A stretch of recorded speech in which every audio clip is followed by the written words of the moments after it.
thanks everyone so much for participating in another wonderful Zoom discussion on our exhibition New on View. And I just want to thank each and every one of you for your time tonight. Very excited to hear what Joan Parsley has to say. Just a reminder, New on View is a remarkable exhibition that's on view at the Bergstrom-Mahler Museum through August 22nd. It is really our thank you to the community and to our donors as an act of stewardship who've been so gracious to give us works over the past 3 years. And so I know there's a lot of these donors that are with us tonight, and I deeply thank you for your support of the museum. Museum's collection truly is its foundation, and without it, we wouldn't exist. So I just wanted to thank you again for that, and also want to thank Casey Eichhorn for another stunning exhibition that he's curated. Great work to you, Casey.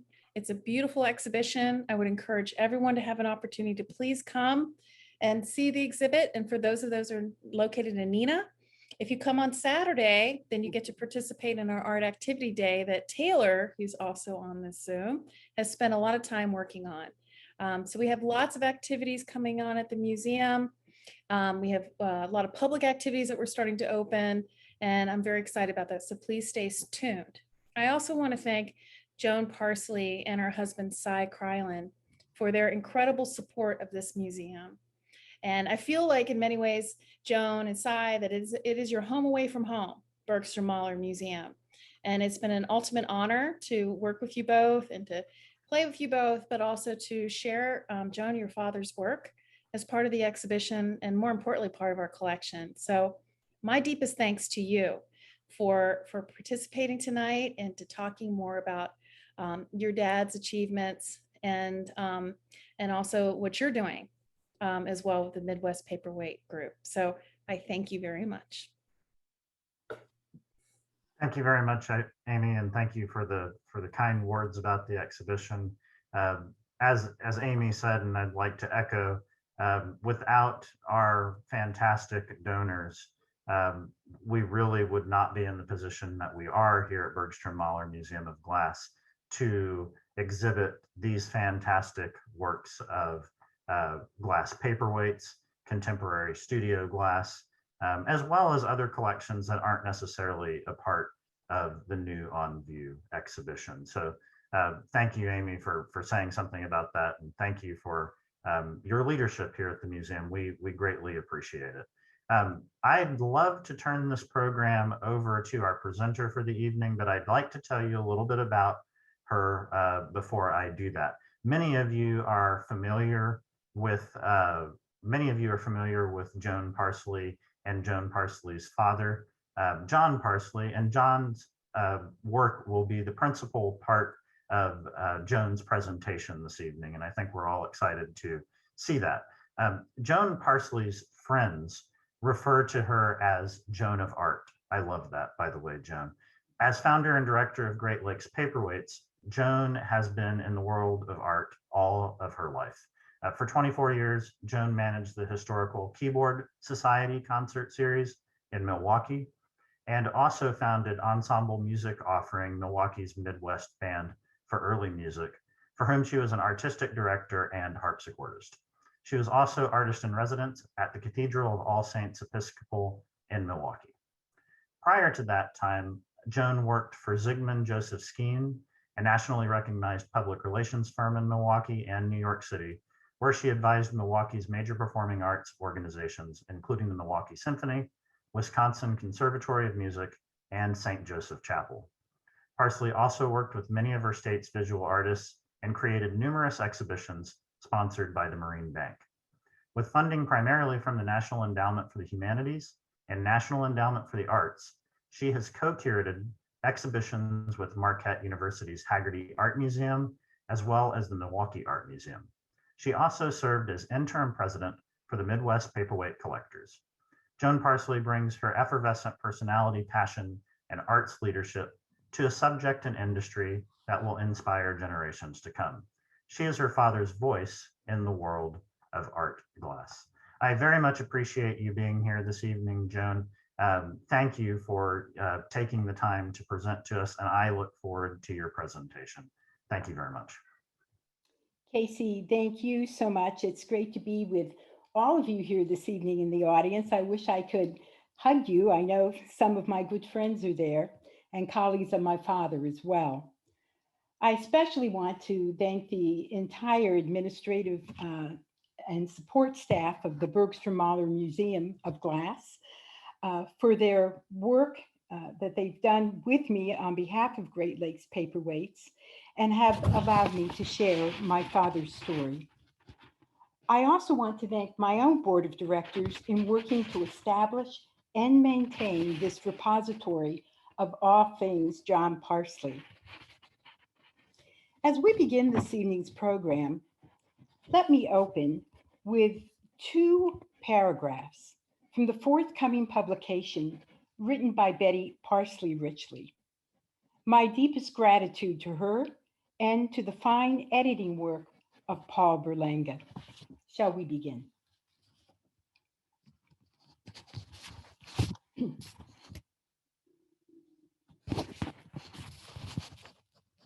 It seemed unlikely that a child who grew up in early 20th century Appalachia near the Tug Fork Creek of the Big Sandy River, a remote tributary of the great Ohio River separating Kentucky and West Virginia, would someday become a modern Renaissance man. That child, Joan Parsley, was born in Pilgrim, Kentucky in 1916. World War I, then called the Great War, was ravaging Europe, and America would soon enter into the conflagration, but John's immediate world remained largely untouched. In those days, the majority of America's population was still rural and agrarian. John's childhood almost had a Tom Sawyer-like quality to it. He roamed the woods and creeks, fields and hollers of the isolated and sparsely populated area, free to do just about whatever he desired. Young John loved being in nature and developed an intimacy with his environs. This cherished child, the third of five, would later remember those early years with warmth and delight.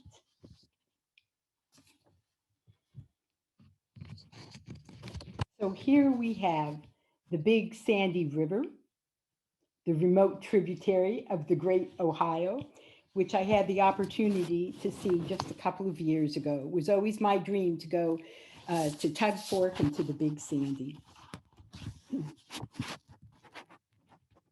Let's go back. This is the Parsley family. We have Martin in the center. John's in the first row left. Martin, his father, was a coal mine supervisor, a sheriff, and provided a very middle class and happy environment for his family of five. They had a car, a two-frame house. John played a violin from 1846. He played for church and community events. They had a player piano and, of course, a cow. Cora Belle Gore. Cora Belle Gore married Martin Parsley. Here she's seen tatting lace. And after the death of her beloved husband, she worked for the Parsley family. There was a change. John was only 12 years old when his father died. He loved him immensely. And how would you like to live with these two? This is Ulysses Grant Parsley. He had many, many acres of lumber. And in fact, when John was young, after his father died, he worked for the family. Cora Belle, his mother, basically became a servant to the house. There were 12 relatives living in this house. And unlike today, where you have trusts and wills, everything in the family of Martin Parsley went to his brothers.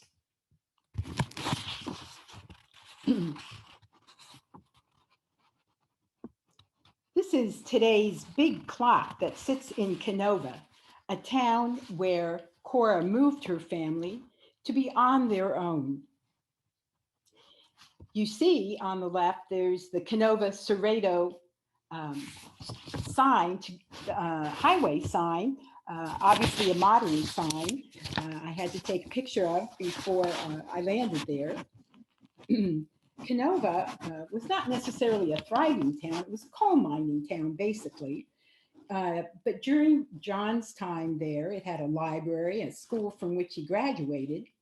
There were, and to the point, glass factories in the area. He was actually familiar with Brunko and Pilgrim at the time and knew many of the glass blowers. They encouraged John to go into glass blowing, and he established wonderful friendships with them. He was very enthusiastic at a very early age for glass. He learned about the Bohemian glassblowers coming to the 1933 Chicago World Exposition, the World's Fair. So it was time for John to spread his wings, and he rode the rails with his friend Sterling. Sterling and he became hoboes. The conductors of the train watched out for them as they entered Chicago. They didn't get caught by the Chicago police, so they had to walk into the city. They spent 2 days there and camped out on the shores of Lake Michigan with about $2 in their pockets, enough to buy hot dogs with all the fixings and see Sally Rand and her musical fans while they were there as well. They became enlightened of how to get back to Canova on freight trains, not passenger trains. They had taken the George Washington Express. These rails go to that. And this was basically a passenger train. John took the train twice, once as a hobo and once after he graduated high school. To let you know, this is not an old picture. This is pretty current. This is Walnut Street in Canova, where John lived. Looks like they may have some zoning problems there, but this was home.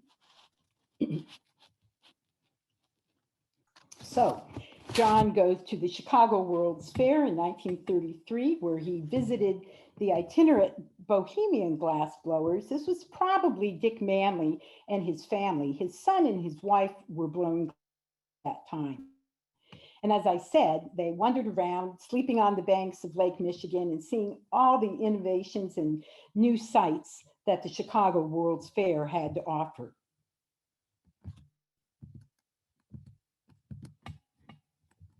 John returned to Canova and eventually graduated from the Canova Cerrado High School in 1934.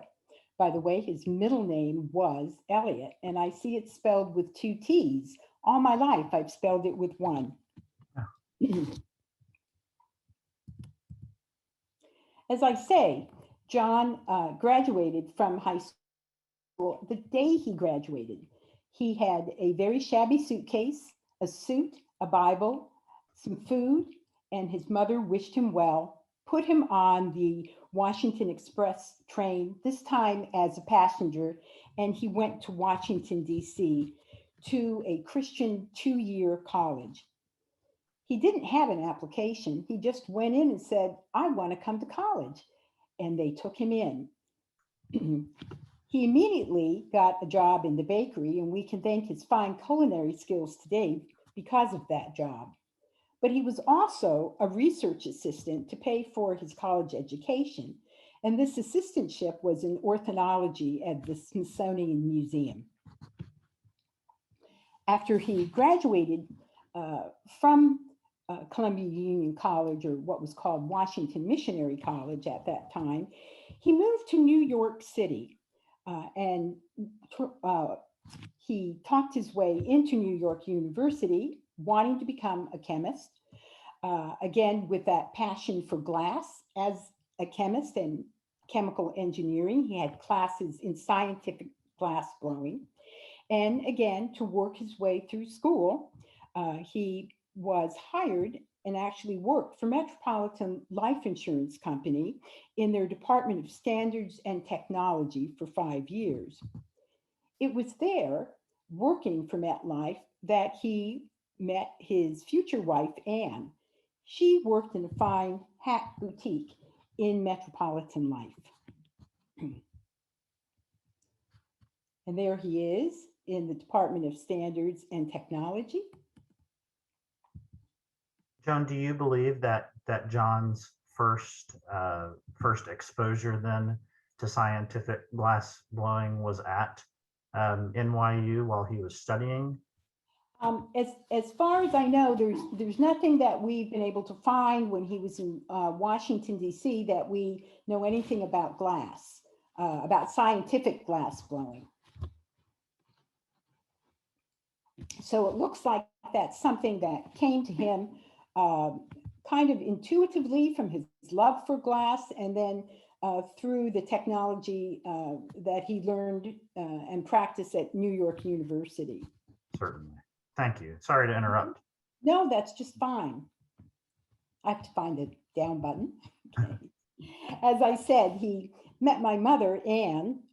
She was from an Italian immigrant family. This is soon after they came to the United States. You see her, two of the three Melito sisters.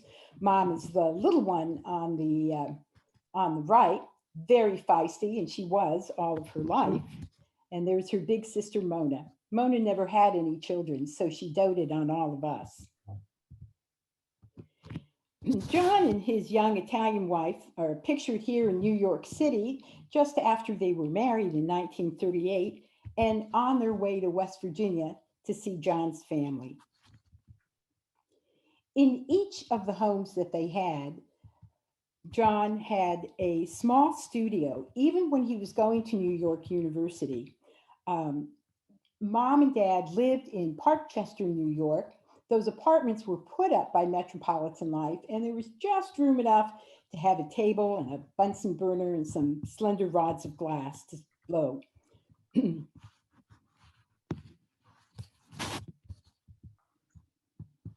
So,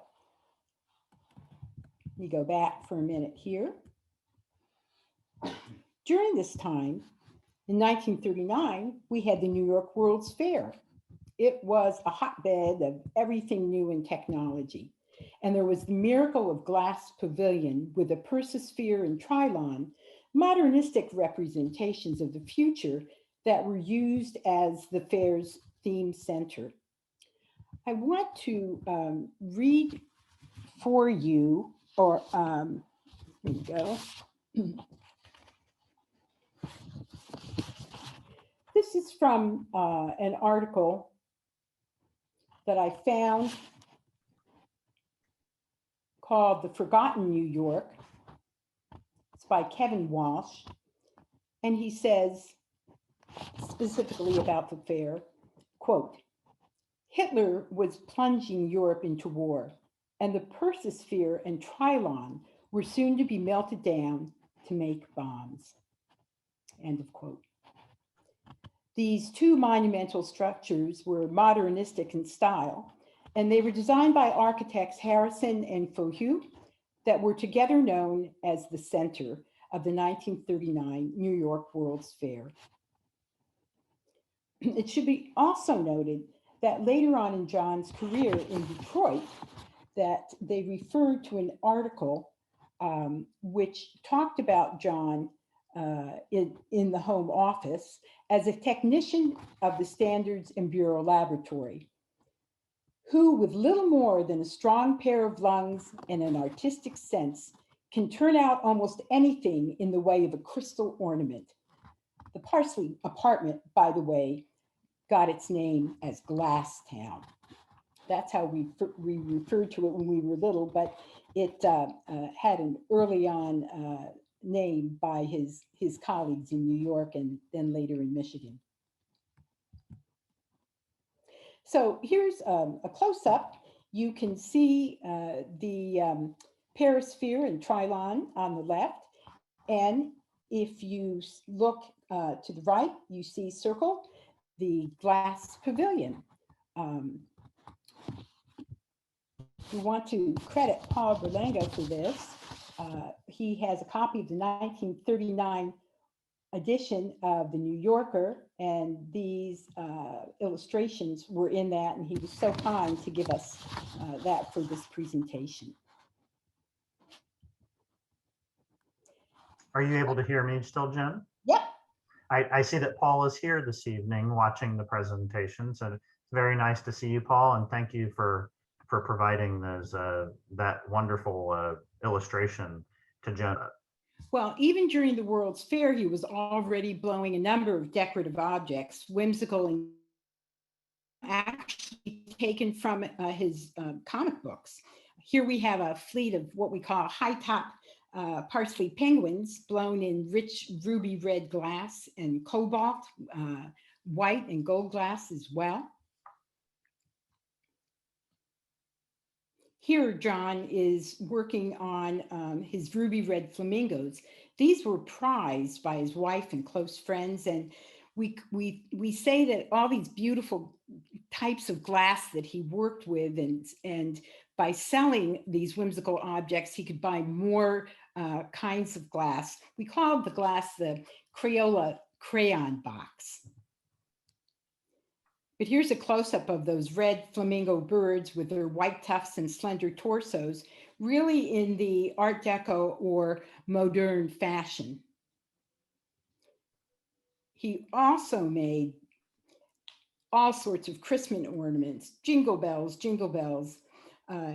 We found later that these were used not only, people bought them in the department stores, but of course we used them for our own trees later on in Pennsylvania. Again, here's a ruby red tree topper.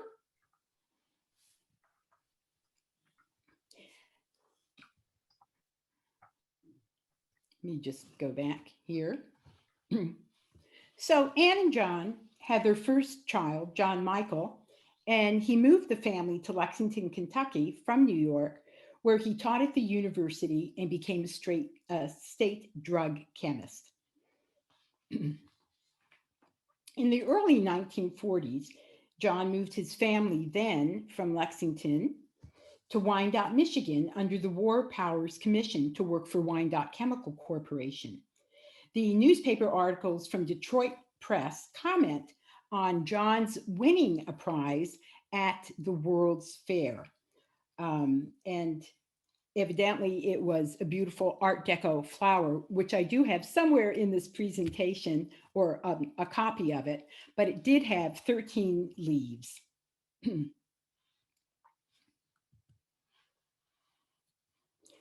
With his young son, John Michael, blowing bubbles in what was called Glass Town, Mike was 3 years old and Betty was born, the second child. Interestingly enough, Betty was born on her mother's birthday. That birthday candle that year turned out to be a very big one, as the United States detonated the atom bomb at Los Alamos.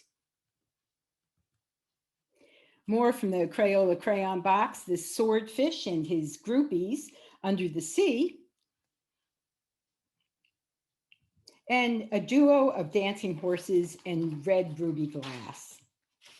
But the quintessential thing, the thing that I remember the most, is that my father blew beautiful bud vases, this one with stripes. But after 5 years of Wyandotte Chemical and becoming proficient in chemical engineering and the development of various chemical solvents, John decided to start his own business, and the family moved once again back to New York City, where they lived with Anne's family. New York, though, was becoming crowded, and John yearned for his Kentucky roots. After learning about acreage for sale in southeastern Pennsylvania, he moved the family once again, spending their entire savings of $6,000 and setting up their new home and, of course, a new glass studio. In 1952, he bought 13 acres of land with a hunting log cabin in the Eck of Hawk Mountain, Pennsylvania. No bathroom, no electricity for this New York family, but oh, was John in his glory with nature. They planted a trunk garden, created a 1-acre pond that was stocked with fish, learned to can fruits and vegetables. Dad helped the farmers in the hayfields and in return accepted the fresh milk for his family. Those farmers never understood why John would run along the roads, and why the family went to church on Saturday, and why John didn't come home for days at a time. Was he a bank robber? That was the story being touted at the general store. John actually moved to Pennsylvania and at the same time worked for Philadelphia Textile Institute, which was about an hour and a half from the house, but not in those days where there was no main highway. He also had his own consulting business and a larger studio to create his glass. It was in 1962 he started Blenco Laboratories. Joan, the youngest of the three, was 10 years old. She had a passion for the ruby red flamencos, which were sitting on the mantel of the fireplace. So was a literal box of Crayola crayons, which she wanted. What she didn't know is that the Crayola crayons were not attached to the mantel, or the mantel, I'm sorry, was not attached to the wall. She climbed to get the crayons, down came the crayons, and the ruby red flamencos, along with other pieces of glass that my mother treasured. But Dad was still in his glory in his Kentucky roots. This is the pond that John built. He took a bath in it every night if he could. You could hear the peacocks from our neighbor's farm calling, "Help, help." Mom thought it was Dad, and she was always nervous and was waiting for him to come back. The outside back of this, the outsiders we were called in this Pennsylvania Dutch Eck. We had a party line, and neighbors could hear Anne talking in Italian to her family in New York. "What's a little Lord and Taylor doing back here? Talk about this being shabby chic." There's young Joan trying to save the efforts of a hummingbird, and her mother, Anne, is holding a hummingbird feeder made by John that has sweet water in it. Far from the New York skyline, there was a beautiful creek that provided fresh water for the Parsley family, as well as a play area to collect local clay and make pottery. John and his daughters would pick strawberries on the banks of the creek.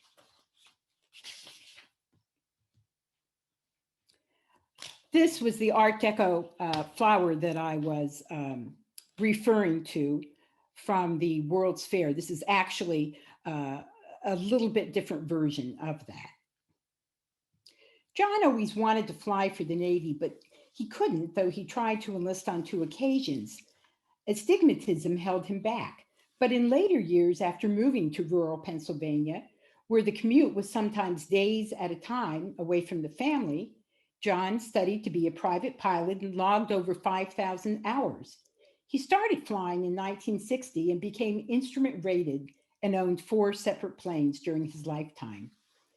He not only traveled for business, but took Anne and Joan as sidekicks to fly across the country and see the national parks, as well as vacation in Florida. Eventually, John's twin-engine Beechcraft Bonanza flew him back and forth to Wheaton Village, sometimes transporting that old glass artist, Gordon Smith, to and from his studio in Pennsylvania. You got to plug in this evening, Gordon. Got to plug that in, yeah. These are some early miniature weights, and I found not a sales slip, but a flyer on these. These are some of the first weights John made, and they caught the eye of collectors. They sold for anywhere from $75 to $150. This was in the 1980s. But this one was not for sale, and I still have it right here. You can see that. My mother loved this rose on cobalt with the star cut, and so did Corning Museum. So my father executed a copy of this for their collection.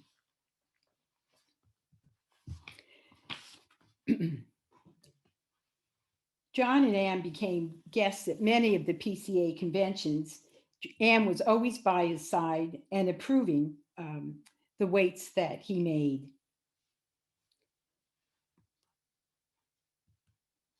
So now let's get into why we're here this evening. John had been blowing glass for over 40 years.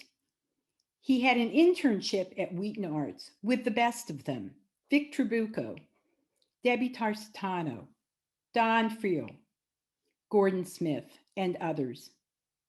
They shared with him and showed him how to manipulate to encase his glass, especially Gordon Smith, and encase his beautiful setups, his lampwork setups that he made.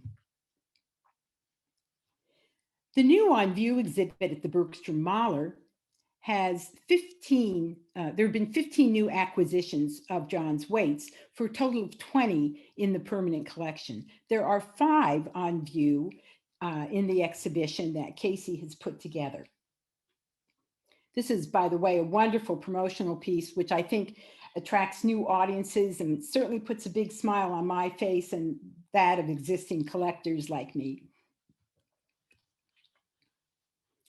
This is one of John's earliest weights, an early lampwork red flower. We think about 1984, a small fantasy flower with petals and a yellow center with red bud mark an early weight by the artist.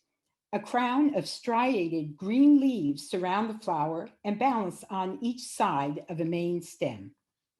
It has a 7x1 facet cut. And Joan, may I interrupt you for just a moment? You and I were chatting a little bit about identifying, early versus mid and late pieces that your father created. Yes. You mentioned something to me that I had been familiar with because you and I had chatted about it before, but specifically with regard to the signature cane. If that's not something that you were planning on talking about, I'd love for you to mention what I'm mentioning here now, if you don't mind. No, my father had 3 signature canes throughout his career.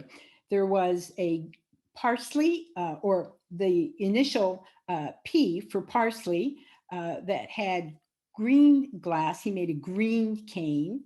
He also had a blue P, and then later in life, he had a JP.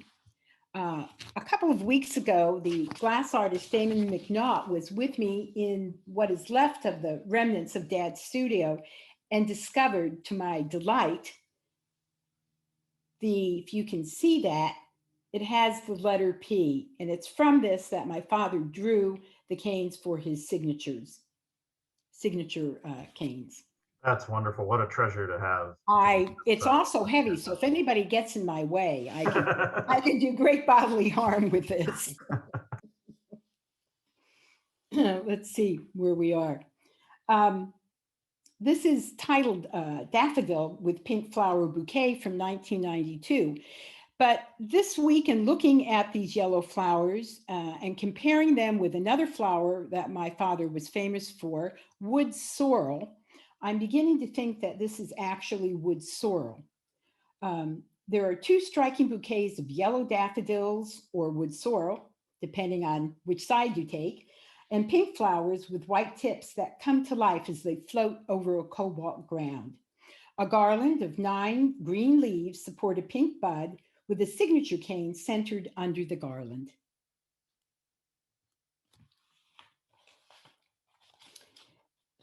This is, I think, the hallmark of John's work. Very simple: the Johnny Jump-Ups, the wild pansies. This is a wild pansy duo from 1991. There are 2 Johnny Jump-Ups here. He used vibrant colors reflected in violet, blue, and yellow. 6 green leaves on arching stems support these floral blooms, and a blue P signature cane is encased.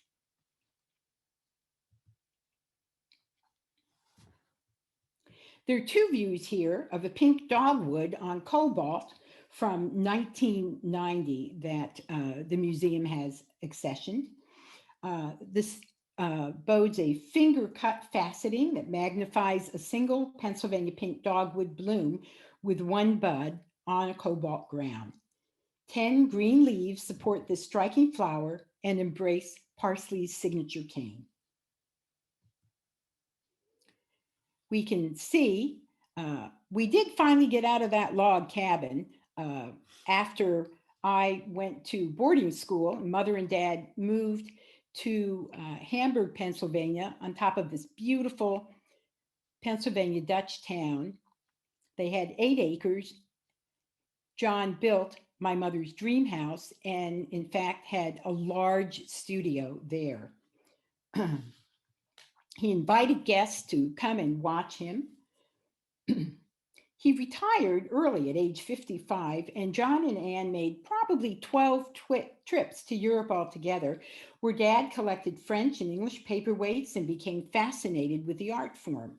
It was at that time that, after he retired, that he became familiar with Wheaton, New Jersey, and so why not just fly there?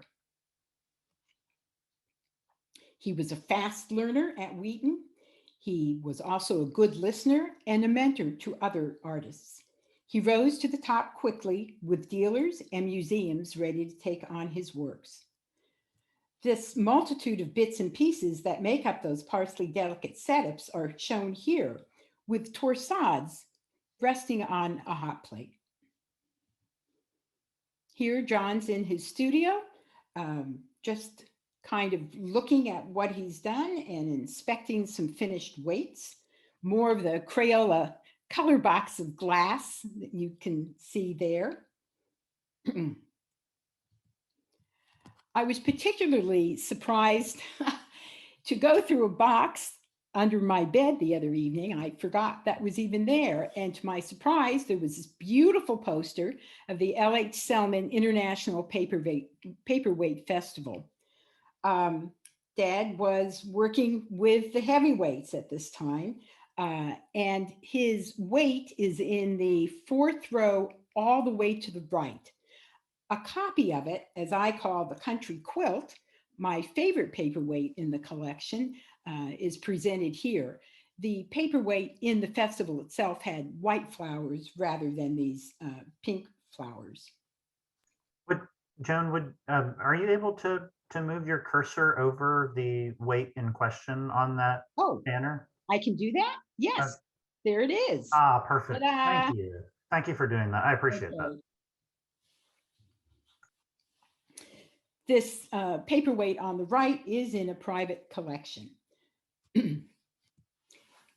Again, back to the Johnny Jump Ups, this one in dark, dark violet, almost black, with purple and white and yellow that balance out the Johnny Jump Up.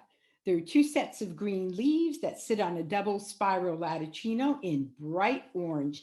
I tell you, my father was notorious for wearing plaid pants that were orange and green. This is why I'm so in love with this paperweight, I guess. It really reminds me of him.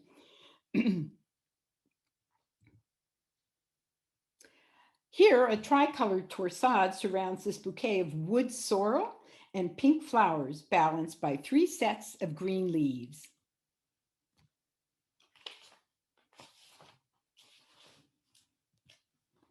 Knotweed was also a specialty of his. Remember, growing up in Kentucky and West Virginia and Pennsylvania, he had access to all of these flowers. This one is a knotweed, wood sorrel, and forget-me-not bouquet with 4 striated leaves, and it has a 7x1 facet. This is the newest acquisition I've been able to garner in my collection of weights. Collectors selling from one to another, I sometimes come across. This one was just acquired by a collector in June of 2021. I want to thank Eric Jump for these photos. We have a sweet pink flower with yellow stamen. It's supported by a crown of leaves and a trio of green stems with striation. It's balanced by a pink bud with 2 leaves on one side, 3 on the other, with a signature cane tucked into the center on the other side. What's so significant about this weight is that there are 2 rows of 7 facets, each enhanced the glory of this magnificent creation, which sits on a star-cut base. It's dated from 1991. Wow, what a weight. It's particularly appropriate that you just mentioned that particular, that weight.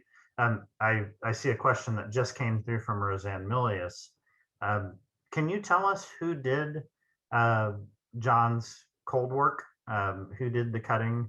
Yes, and in fact, Gordon Smith and I were discussing it just earlier this week. Uh, a lot of work was done, of course, by Ed Poor, but also there was work by Aaron Kroop, I think his name is, or Kroop. I'm not sure how to pronounce that. And I can't tell you what the dates are. I did send information on this weight to Jim Poor. I was hoping for a response by tonight so I could let you know who did this absolutely outstanding faceting, Thank you. but And I'm I not know, 100% sure. sure. Thank you. And thank you for the question, Roseanne. Thank you, Roseanne.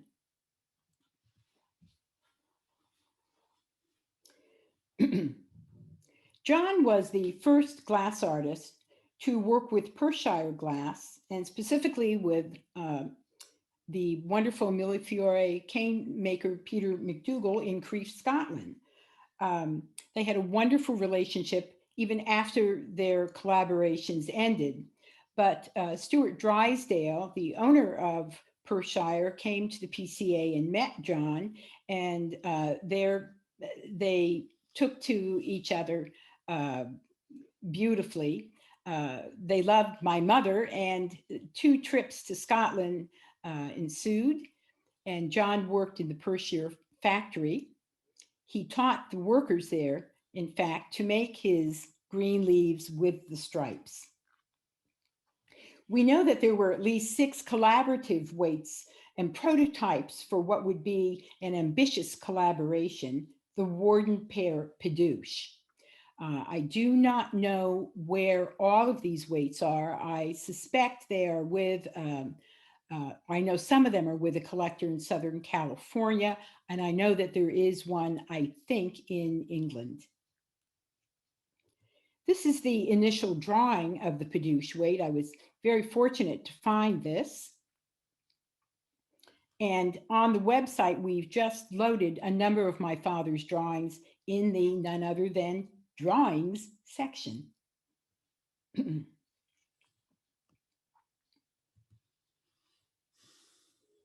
As I say, John was the first American artist to work with Perthshire, and this limited edition was 35. There was no number 1, but I do have number 0. I think the next one is 2. And Casey, I'm not sure which one the Bergstrom-Mahler has, but I know that you have accessioned one in your collection as well. And I don't know which number it is either, unfortunately, Joan, but I'll get back to you on that. Okay. We have identified a number of the owners. We certainly would love to hear from them and welcome them into the Parsley family. So you can go to the website for Great Lakes Paperweights and sign in and say, yes, I do have one, and we'll keep a record of that. And of course, it would be anonymous. So we don't have all the owners identified yet. This lovely weight is in the Bergstrom-Mahler collection. It's beautiful 2 daffodils with 2 buds, and they're supported by green leaves and stems, and it's encased in uranium glass or Vaseline glass. There's a little JP green signature cane just tucked beneath this floral creation.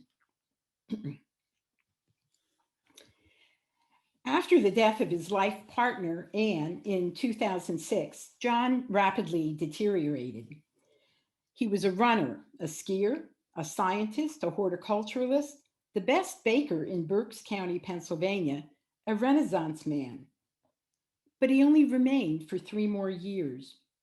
Before taking himself off dialysis related to his diabetes, he wrote a letter to his closest friends and family explaining his next great achievement, to meet his maker and his wife, Annie. I want to read to you from that letter. By the way, he enclosed a fresh pansy in each of the letters. This was written in 2009.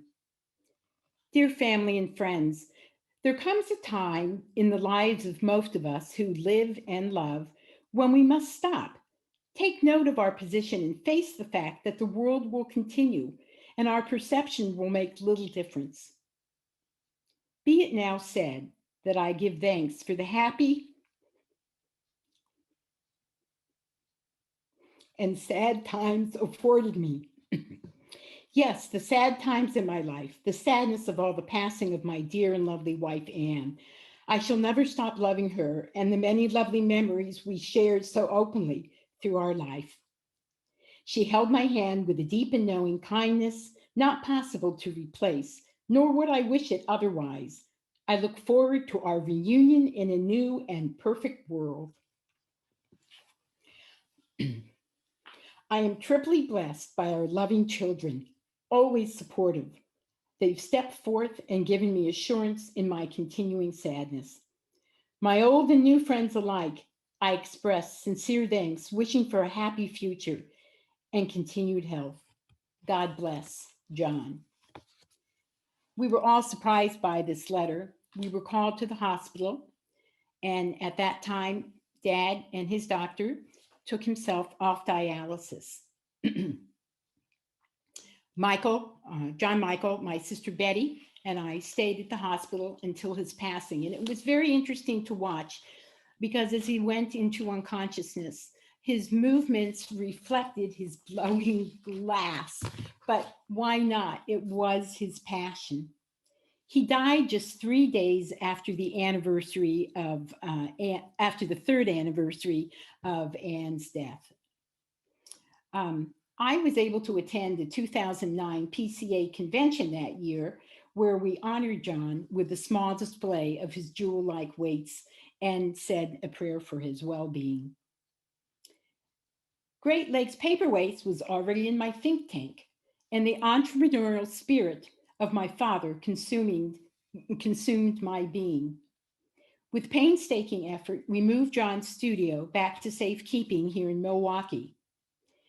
Interrupted by the demands of my performing career, I was not ready to embark on my new venture until 2017, with a meeting of the Midwest paperweight collectors at my home in Wauwatosa, near Milwaukee. Ah, yes, Milwaukee, sitting on the Great Lakes. Great Lakes Paperweights was announced soon thereafter. In 2018, Great Lakes Paperweights, with the help of Don Friel, Gordon Smith, Hank Murta, and the staff of Wheaton Arts, the Parsley siblings gathered with John's all but perfect weights, and we gave a memorial service, which we called the Joan Parsley Legacy Melt. In the beginning, I carried 3 attaché cases full of imperfect Joan Parsley weights. The onlookers with the Parsley siblings and glass artist Don Friel on the right moderated the melt itself. Gordon gave some glowing words, as only Gordon can, and Parsley collectors and colleagues alike witnessed a solemn event that any top-notch glass artist would be proud to have known about. We were even honored that Paul Stankard attended. And then there was light. Wheaton Arts' Hank Murta and his assistant poured molten glass over the imperfect paperweights of Joan Parsley. Within minutes, it was finished. Snap, crackle, and pop. This charcoal drawing of John and Anne Parsley was shortly done after, or reflects how they appeared shortly after they were married for the second time in 1939. Yes, there was an elopement in 1938. The artist is Sandra Kay, and this portrait hangs in Pennsylvania. It's also reproduced in the Memoirs of a Glass Artist that my father wrote in 2007. After my mother died, at the age of 90, John learned to use a computer so that he could communicate with us, and therefore he wrote his memoirs out and we published them. John and Anne Melito are at peace in a beautiful cemetery in Pennsylvania. And the tombstone is adorned with this beautiful paperweight of Pennsylvania dogwood and buds that my father made specifically for Anne. It was a sign of his everlasting love. His achievements in glass are the following, and these are not all of them, but he perfected the art of the torsade. He created a double spiral latticino using a torch. He was the first American to work with Perthshire paperweights in Crieff, Scotland. He cultivated 25 varieties of wild pansies and made the best apple pie, fudge, and peanut butter pie this side of the Mississippi. You can find his weights in the Corning Museum of Glass, the American Museum of Glass at Wheaton Village, the Toronto Art Museum, and of course, the Bergstrom-Mahler. He has weights in collections worldwide, and part of our emphasis in Great Lakes Paperweights at this point is to make sure that his weights will be accessioned into other museums as well. I'd like to close with a saying off of a sympathy card that, believe it or not, Leanne Butita from the Bergstrom-Mahler had sent to me. There are some who bring a light so great to the world that even after they have gone, the light remains. Thank you so much. I'm happy to take any questions you have. Thank you very much, Joan. And I know Leanne is in our audience this evening, watching this presentation along with 54 other individuals. And I actually got to see Leanne at the end of the day, and she was very excited to be able to join in on your presentation this evening, as I know everyone here is. I do have a couple questions that have been sent to me, either by private message or in the chat, as well as one that I saw in the Q&A. The Q&A question was answered, but Susan Soy sent a question about whether John did his own cold working as well, and now we know that we think that it was either Ed Poor. And would you say the name of the other artist or the other cold worker that you I think it was Aaron Kroop, C-R-O-O-P. Okay, thank you. C-R-O-O-P. Yes. Excellent. Thank you very much. I appreciate you, you mentioning that again. Peggy Salazar asks, did any of you as his children have any interest in learning and carrying on with the art form, with creating paperweights yourselves? I can't speak for my siblings. I certainly was. I had the artistic bent of my father and my mother, who grew up on Italian opera. But I was already well situated in the Midwest, and at the time, my father was going back and forth to Wheaton. It was wonderful to go home and watch him in the studio, and it is something I wish I would have had the opportunity, like Deb Tarsitano with her father, to learn. So I can only speak about it. Debbie actually just mentioned that she says, great presentation, Jen. Just wanted to pass that along to you since you mentioned Debbie. Oh, I should say Dad was an inventor too, this Renaissance man. Here's one of his little tools. Isn't it fantastic to be able to have that too? It's so special, and having the P mold, that's really rather fantastic too, to have that in your possession. There are a couple other questions. I do think we just have a couple minutes left, so I want to try to get as many of these in as possible.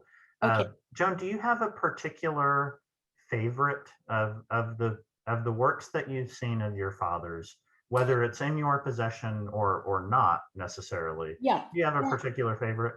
The country quilt that I showed out that was in the Larry Selman International Festival, yes, is probably one of my favorites. Okay. But also I have this one I wanted to show you. I've become a pansy nut along with other people like Jim Lefevre. And this one is especially beautiful. We've got 3 pansies, which are atop some beautiful lace. And the beautiful violet glass that is faceted. I haven't even counted the number of facets, but this I own, and maybe I shouldn't give you my address, so I won't. Yeah, that's tremendous. I love the cutting on Yeah. that particular piece. I know that John had a particular interest in horticulture, which speaks to his interest in creating these fabulous creations in glass. It sounds as if he had a green thumb himself. But did John have a particular favorite in terms of floral arrangements? Well, I know the Johnny jump ups were the Johnny certainly jump up are his hallmark. sure. But he also, even when mom and dad moved to their last home, they had an incredible flower and vegetable garden. So all of those wildflowers in his bouquets came from that. And, that just really spoke to his heart. Sure. Thank you. I was curious about that, and we also had an anonymous question come through about that as well, Jen. I appreciate you answering that. Well, it is now 7 o'clock in the evening. Just to pass on a few sentiments from the audience, I see that Pat Rosnack, one of our wonderful docents and volunteers at the museum here, says thank you so much for your presentation this evening. Roseanne Milius says a wonderful and heartfelt presentation. Thank you very much for sharing your father's amazing and loving legacy. She says, I feel blessed to have met him and your mother. Thank you again, Joan, for the opportunity that you give us every day to work with you. Thank you for your support of Bergstrom-Mahler Museum of Glass. Thank you for everything that you're doing to preserve your father's legacy, be it through your own collecting and through Great Lakes Paperweights. I certainly look forward to continuing to work with you in the future. I thank you all for attending this evening's presentation. This is the second in a three-part series for presentations as a part of the New on View exhibition here at Bergstrom-Mahler Museum of Glass. I do want to let you know that this program was recorded. We will attempt to make it available on the museum's website and YouTube platform before the end of tomorrow. So if you want to share this with your friends and family, you're certainly welcome to do that. To find that link, you'll just visit our main website. That's bmmglass.com. So that's for Bergstrom-Mahler Museum, bmmglass.com. Otherwise, thank you again for participating this evening. Thank you again, Joan. My pleasure, Casey. We all look forward to seeing you here as a part of the third and final presentation, a part of this series with artist Elizabeth Sterling. That will take place at 6 o'clock p.m. on August the 18th. Thank you all for coming, and good night.